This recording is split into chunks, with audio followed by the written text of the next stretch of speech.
تو اس کو ختم کر دیں گے۔ اور ماشاءاللہ یہ آیتوں کی اتنی تاثیر دیکھی گئی ہے کہ اگر یہ آیتیں آپ بار بار پڑھیں گے تو جس پر جادو کا اثر ہوتا ہے اس کا جادو کا اثر ٹوٹ جاتا ہے۔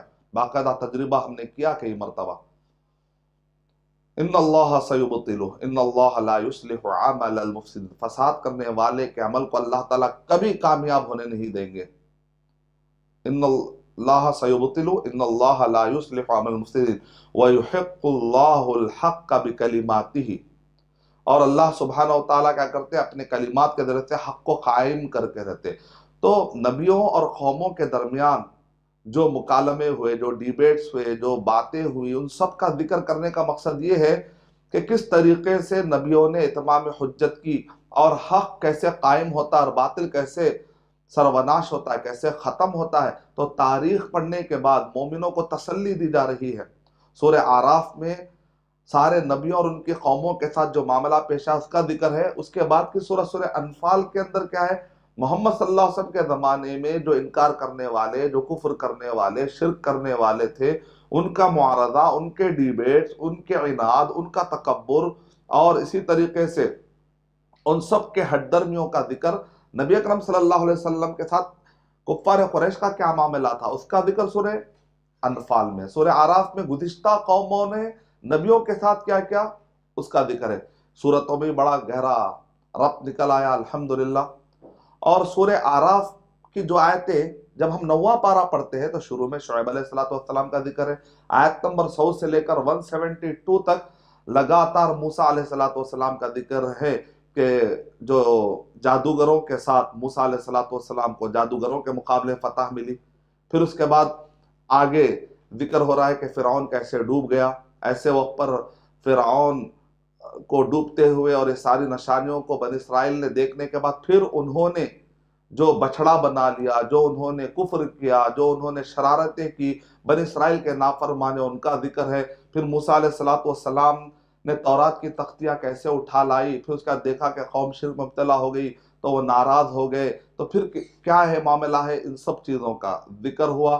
پھر آگے اسی طریقے سے موسیٰ علیہ السلام کے ساتھ جو جو واقعات پیش آئے وہ پورے تفصیلات ختم ہوتے ہیں، یہاں تک کہ 172 پہ آپ جب پہنچتے ہیں تو وہاں پر اللہ سبحانہ وتعالیٰ نے وہ میثاق یاد دلایا، الست بربکم قالوا بلا شہدنا ان تقولوا یوم القیامت انا کنا عن ھذا غافلین۔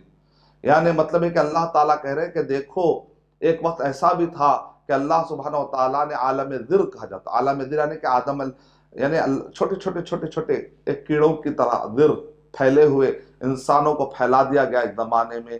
ہمارے پیدا ہونے سے پہلے اللہ تعالیٰ نے پورے انسانوں کو جمع کر کے پوچھا تھا الست بربکم۔ اس کو کہتے ہیں عہد الست، یعنی وہ وعدہ، وہ عہد جو اللہ تعالیٰ نے ہم سے لیا تھا، کیا میں تمہارا رب نہیں ہوں؟ تو ظاہر بات ہے سب نے کہا تھا کہ آپ ہی ہمارے رب ہے، لیکن اللہ تعالیٰ نے کہا کہ دیکھو اصل ایگزام تو یہ ہے کہ موت و حیات کا ایک سلسلہ قائم کریں گے، اس میں تم اپنے عہد پر قائم رہتے ہو یا نہیں رہتے۔ فطرت کی مانگ توحید ہے، یہی بات وجہ ہے کہ علماء کہتے ہیں کہ ان کے صرف فطرت میں توحید ڈال دی گئی ہے، کیونکہ اللہ تعالیٰ نے عہد الست جو لیا دراصل یہ فطرت کے اندر ہی ہمارے ڈال دیا گیا۔ اب یہ فطرت کی مانگ کو پورا نہیں کرتا، ایک آدمی نبیوں کی دعوت کو ٹھکراتا ہے، اتنے سارے انبیاء کرام کے پیغام کو ٹھکراتا ہے اور اپنے عقل کے حساب سے چلنا چاہتا ہے، تو یہی تو گمراہی ہے اور یہی تو شیطان کا وہ راستہ ہے۔ پھر آگے بتایا گیا کہ ہر کوئی ایک نفس سے پیدا ہوا اور غیب نہیں جانتے، یہ سارے تفصیلات آگے ملتے ہیں۔ اس طریقے سے سورہ اعراف ختم ہوتا ہے۔ تو سورہ اعراف میں موسیٰ علیہ السلام کے زمانے میں جو فرعون اور جادوگر جو مقابلے میں ٹھہرے، یہاں تک کہ جادوگر کلمہ پڑھ لیتے ہیں، سیدھے راستے پر آ جاتے ہیں۔ وجہ اس کی یہ ہے کہ جادوگروں کو معلوم تھا کہ ہم حقیقت کو بدل نہیں سکتے لیکن لوگوں کو دھوکہ دے سکتے ہیں، اور اس طریقے سے بتا سکتے ہیں کہ لاٹھیاں اور رسیاں سانپ نظر آئے، لیکن حقیقت میں وہ رسیاں سانپ نہیں بنتی، جادو کی حقیقت یہ ہے۔ لیکن موسیٰ علیہ السلام نے جب لاٹھی پھینکی تو وہ سانپ بھی بن گیا اور وہ کھانے بھی لگا۔ جب وہ دیکھا کہ کھا رہا ہے، اس کا مطلب یہ نکلا کہ یہ سانپ صرف دکھ نہیں رہا ہے بلکہ حقیقت میں سانپ کی طرح کام بھی کر رہا ہے۔ وہ سمجھ گئے کہ جادو نہیں ہے، سم تھنگ از بیونڈ، کوئی چیز کوئی چیز ہے کہ کوئی ایسی چیز ہے جو ان کے آؤٹ آف امیجنیشن ہے، آؤٹ آف کیپیسٹی اس کو سمجھ، اس کا مطلب نکلا کہ یہ کوئی بڑی قدرت ہے، کوئی بڑی طاقت ہے جو موسیٰ علیہ السلام کے پیچھے، اور وہ ہے اللہ سبحانہ وتعالیٰ۔ ان سب نے کہا ہم اللہ پر ایمان لاتے ہیں۔ تو اس میں ہمارے لیے سبق یہ ہے کہ اگر کوئی آدمی سچی نیت سے، سچی حقیقت و تڑپ سے اگر کوئی ہدایت پر آنا چاہتے ہیں تو اللہ سبحانہ وتعالیٰ ایسے جادوگروں کو بھی ہدایت دے سکتے ہیں، اور ایسے لوگوں کو بھی اللہ معاف کرتے ہیں جو نبیوں کے مقابلے میں ٹھہرے تھے لیکن جب سمجھ میں آ گیا تو اچھے وہ لوگ ہیں جو غلطی کر کے اپنے غلطی پر پچھتاوا کرتے ہیں، اعتراف کرتے ہیں، توبہ کرتے ہیں، تو اللہ سبحانہ وتعالیٰ کو ایسے بندوں کی توبہ بڑی پسند ہوتی ہے۔ یہاں تک کہ قرآن مجید میں اللہ سبحانہ وتعالیٰ نے ان کی تعریف میں آیتیں نازل کر دی۔ تو یہ ہے سورہ اعراف کا ہمارے لیے خلاصہ، کہ سورہ اعراف میں آپ غور کریں گے تو آدم علیہ السلام کے وقت سے ہی شیطان کا ذکر ہمیں ملتا ہے سورہ اعراف میں، اور شیطان نے باقاعدہ کہا کہ میں لَأَقْعُدَنَّ لَهُمْ صِرَاطَكَ الْمُسْتَقِيمَ، آیت نمبر 10 سے لے کر 25 تک پڑھیے کہ شیطان کس طریقے سے بھٹکائے گا، اس نے وعدہ کیا تھا۔ تو سورہ اعراف جو شروع ہوئی تھی وہ ہے، جیسے کہا جاتا ہے کہ ابلیس اور آدم کی جنگ جاری ہے، یعنی مطلب ہے قیامت تک حق و باطل کی جنگ جاری رہے گی۔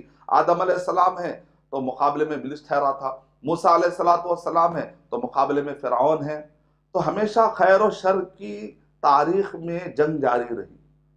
تو سورہ اعراف کا خلاصہ یہ ہے کہ خیر و شر کی جنگ جاری رہے گی، جو خیر پر ہے وہ ہرگز مایوسی کا شکار نہ ہو۔ ہمیشہ آپ نے دیکھا وَالْعَاقِبَةُ لِلْمُتَّقِينَ، فرعون کو جب ڈبو دیا گیا وہاں پر بھی اللہ تعالیٰ کیا کہہ رہے ہیں؟ وَالْعَاقِبَةُ لِلْمُتَّقِينَ، یعنی جتنے بھی آپ دیکھ لیجئے نوح علیہ السلام کے زمانے میں جو کفر کرنے والے تباہ ہو گئے، لیکن جو ساتھ دینے والے تھے کشتی میں بچ گئے۔ جو اونٹنی کی رگوں کو، پیروں کی رگوں کو جس قوم نے کاٹا تھا وہ تباہ ہو گئی، لیکن صالح علیہ السلام کے نقش قدم پر چلنے والے کامیاب۔ تو اس سے ہمارے لیے طریقہ ہے کہ دنیا اور آخرت میں اگر آپ کامیاب ہونا چاہتے ہیں تو نبیوں والا راستہ اپنائیں، نبیوں والا راستہ اپنائیں۔ جو نبیوں کے خلاف لے جانے والا راستہ ہے، چاہے عقائد میں ہو، چاہے عبادات میں ہو، چاہے معاملات میں ہو، زندگی کے کسی بھی شعبے میں محمد صلی اللہ علیہ وسلم سے ٹکرانے کی کوشش نہ کریں۔ اگر ہم ٹکرائیں گے تو اس میں نقصان ہمارا ہوگا، دنیا کا نقصان ہوگا، آخرت کا نقصان ہوگا۔ اب آئیے اس کے بعد ہے سورہ انفال۔ سورہ انفال اور سورہ توبہ میں آپ غور کریے۔ سورہ انفال میں نبی صلی اللہ علیہ وسلم کے زمانے کی پہلے غزوے کا ذکر ہے۔ سورہ توبہ میں نبی صلی اللہ علیہ وسلم کے زمانے میں خود نبی صلی اللہ علیہ وسلم کے وقت میں جو آخری جنگ ہوئی تھی غزوہ تبوک، اس کا ذکر ہے۔ دونوں میں بڑا گہرا ربط ہے۔ سورہ انفال میں آپ دیکھتے ہیں سورہ شروع ہوتا ہے مومنوں کی اس میں تعریف بیان کی جا رہی ہے۔ وہ جب قرآن پڑھتے ہیں تو جن کے جلد کے جو بال ہوتے ہیں اس کے رونگٹے کھڑے ہو جاتے ہیں، رونگٹے کھڑے ہو جانا، اور ان کے جسم پہ کب کبھی طاری ہو جاتی ہے، بڑے شعور کے ساتھ قرآن پڑھتے ہیں۔ ایسے لوگوں کا ذکر ہوا، تعریف ہو رہی ہے۔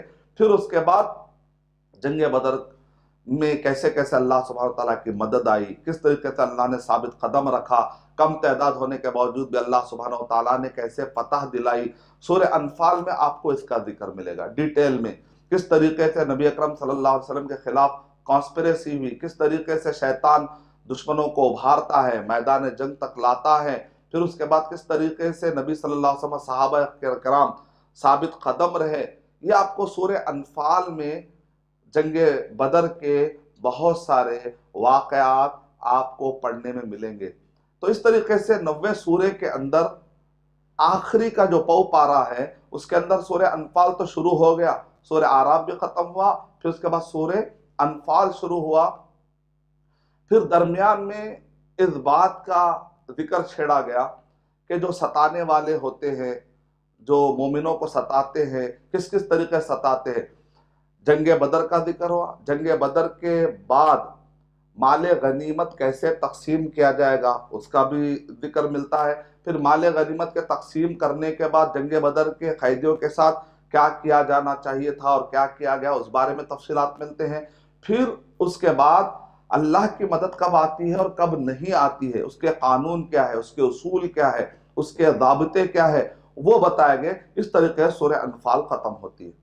تو سورہ انفال جب ہم 9واں پارہ پڑھتے ہیں اور سورہ انفال پر غور کرتے ہیں، سورہ توبہ پر غور کرتے ہیں، تو ہمارے سامنے ایک سوال کھڑا اٹھتا ہے جو میڈیا کے بعض گوشوں نے اٹھایا ہے کہ ایک ایسا نبی ہے جن کو آپ کہتے ہیں رحمت للعالمین ہے، یہ دنیا کے لیے امن قائم کرنے کے لیے، رحمت کا مطلب ہوتا ہے امن قائم کرنا، رحمت کا تقاضا ہے کہ امن قائم کرنا، پھر 81 غزوات اور سریے ملا کر 81 مرتبہ نبی اکرم صلی اللہ علیہ وسلم نے طاقت کا استعمال کیا مدنی زندگی میں، جنگ بدر سے لے کے جنگ تبوک تک۔ یہ ایک ایسا نبی ہے جو طاقت استعمال کر رہا ہے، غزوہ کر رہا ہے، جنگ کر رہا ہے۔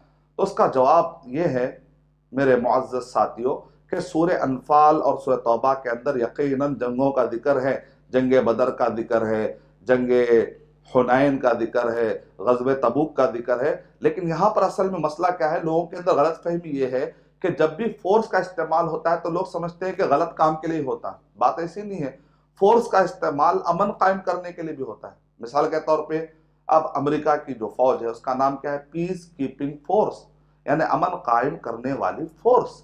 یعنی اگر طاقت رہے گی تو شریروں کو ڈرا کے رکھا جا سکتا ہے، لیکن عام آدمی کی بات نہیں ہو رہی۔ عام آدمی قانون کو اپنے ہاتھ میں نہیں لے سکتا۔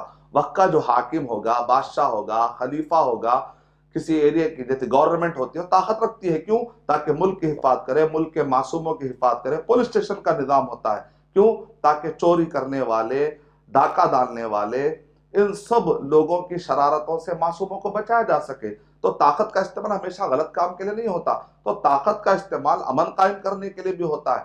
تو سورہ انفال اور سورہ توبہ میں جو طاقت کے استعمال کرنے کی گفتگو ہے، مال غنیمت کی گفتگو ہے، غزوے کا ذکر ہے، یہ دراصل نبی اکرم صلی اللہ علیہ وسلم مدینہ طیبہ پر جب پہنچے تو کفار قریش ستانے کی کوشش کر رہے، معصوموں کی جان بچانا ہے، تو نبی اکرم صلی اللہ علیہ وسلم نے اہل کتاب کے ساتھ معاہدہ کیے۔ اگر نبی اکرم صلی اللہ علیہ وسلم معاہدہ کرنے والے نہ ہوتے، صلح صفائی کرنے والے نہ ہوتے، معاف کرنے والے نہیں ہوتے، تو نہ جانے پھر اور کیا کیا اعتراضات ہوتے۔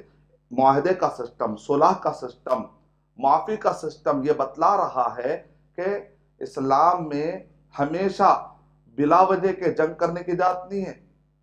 آدمی کے دفاع کرنے کے لیے جنگ کی اجازت ہوتی ہے، دفاع کرنے کے لیے آدمی دفاع کر سکتا ہے۔ دنیا کا سارا قانون اس بات کی اجازت دیتا ہے کہ آدمی سیلف ڈیفنس کرے، اور وقت کا حاکم معاشرے میں امن قائم کرنے کے لیے ایسے ڈیسیشن لے سکتا ہے جس کی وجہ سے شریروں کو دبا کر رکھے، ظالموں کو دبا کر رکھے۔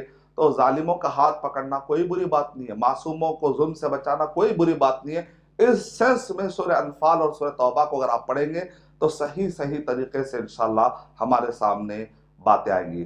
میں اللہ تعالیٰ سے دعا کرتا ہوں کہ اللہ سبحانہ وتعالیٰ مجھے اور آپ سب کو 9ویں پارے میں 9th جز میں اور غور و فکر کر کے اچھے نقطے اور اچھے اسباق لینے توفیق عطا فرمائے۔ آمین۔ وآخر دعوانا ان الحمدللہ رب العالمین۔ السلام علیکم ورحمۃ اللہ وبرکاتہ۔